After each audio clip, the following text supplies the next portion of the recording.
Hello, friends. Welcome to the Wonderfully Made podcast.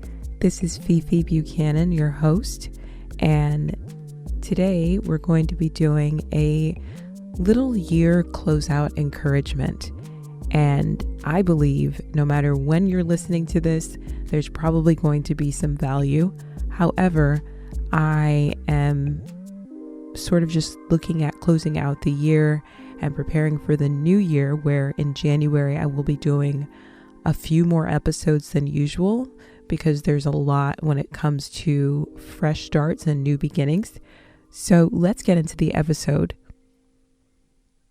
My first encouragement to you would be to start your goals/habits/resolutions now. I'm not a big resolutions girly because I sometimes feel like just saying I want to be healthier in the new year is not really measurable or even achievable because it's so general. But I like to break down things into like smaller bite-sized goals. So whether it is like a weight loss goal or to increase water intake or to get more sleep, I will put an actual number on it to say, I would like to start going to bed at this time so that I can get more sleep or whatever it is.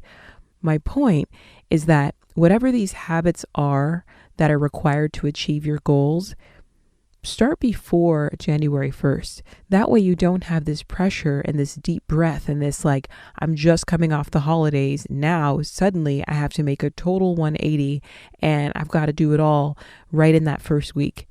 If there is a goal, the sleep one is a good example because all of us could probably use a little more rest. If you would like to eventually be getting 8 or 9 hours of sleep, but currently you get 6 hours, then over these next few days or weeks or whenever it is that you're listening, start to make incremental changes. Start to aim for 6.5 hours. And then when you get there, 7 hours, that sort of thing. Another example is wanting to maybe read more books. If you have not finished a single book in a calendar year, your goal for the next month should not be to read 15 books. I think that it's unreasonable. Instead, it might be to read a chapter a day. It might even be smaller than that, 2 pages per day, until you can get to where you need to be. Start now. Don't wait for the first of the month, first of the year, a Monday.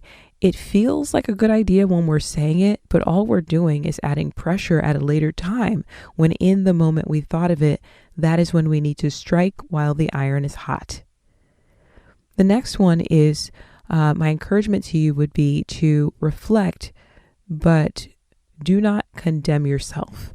I think this might be my analytical mind and my background in engineering, but I really do like to look back over different projects and do that post-mortem, and so in my life, sometimes I like to look back on a month or a week or a year and say, how did I do? What did I accomplish? What could I have done better? What did I handle really well that was unforeseen, right? So looking at all of it, not just what did I fail at, but also like, what did I not predict, but still handled with ease or had it go smoothly eventually. Reflect, don't condemn. The next one is to keep it light. And there are many ways to do this, but I think when it comes to timing, like ending a year and beginning a new one, we can put so much pressure on ourselves. It's like, I don't want my new year to be anything like my last year. And it's great to have that attitude, the whole like new year, new me type of thing. I think that's great. But when you add the pressure that everything has to be different and you're changing everything, you're flipping life upside down, it's like, whoa. Let's keep it light. Let's focus on being grateful for a new year and being hopeful that we'll see a new year, and then reflecting, looking around and saying, what is needed? What is the biggest priority? What small change would actually make the biggest impact? Next, I'd like to say, create moments of rest rather than unnecessary busyness. There's been something that I've noticed online, and people have called it performative cleanliness. The thing that had gone viral was a lady was cleaning her artificial Christmas tree in the bathtub. Never once, and I'm a pretty tidy person, has it occurred to me that a Christmas decoration, a tree, would need to be washed. My mind would go to store it properly, and then if it starts to not look so great, probably just get rid of it. But the idea of performative cleanliness is this idea kind of connected, I believe, to perfectionism. And it's like I'm sort of competing with others and showing my level of productivity, perfection, and this image of just completeness that cannot be judged. And it can be really harmful. And so here we are creating a task for ourselves that would just make us more tired and really doesn't add value. If I'm going to find myself busy on my weeknight when I'm off work or a weekend when I have a free day, I want that busyness to produce something that is worthwhile for me. Next is make time to clear your space. Get rid of clutter. Start the new year fresh. And there are little things that you can do throughout your home that sometimes don't take much time and also don't cost much money, but they really make a difference. It could be a good refrigerator clean out. It could be something tiny in the bathroom, like replacing that shower curtain liner with a fresh one. Those are usually like $3 or $4 at the store, something like that.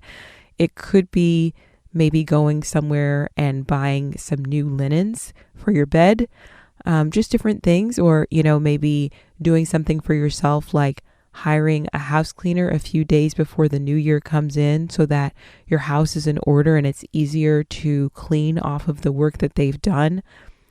It really makes a difference. And I actually didn't know the tradition of cleaning before the new year for kind of a while. And once I learned about it, I was like, this is fantastic. And once it's all clean, it gave me a moment to really feel at rest and at peace in my own space. It made it feel sacred and safe. Next is to make your own traditions. This is speaking more to this holiday season that we're in, and that is to just don't go anywhere you don't have to out of obligation. And if you do find yourself alone or in different company than you're used to, are there new traditions you can try? Or it doesn't have to be a tradition, but is there something that you would like to do that is out of the norm that could be a great way to celebrate the holiday or to just celebrate life? I find that this is important to talk about when we talk about closing out the year and ushering in a new year, because if you spend this last part of the year, this holiday season or any holiday season in company that doesn't make you feel at peace, doesn't make you feel safe, doesn't make you feel like you're even wanted, you may be starting off the year on a low note, because now you're having to recover. Your nervous system, your spirit and mind has to recover from being somewhere that wasn't great for you. I have gotten to a point where I prefer to be by myself than in company that's going to make me feel unsafe. It's not to say that I love it all the time to be alone, but it is so much better than being somewhere that I'm unsafe.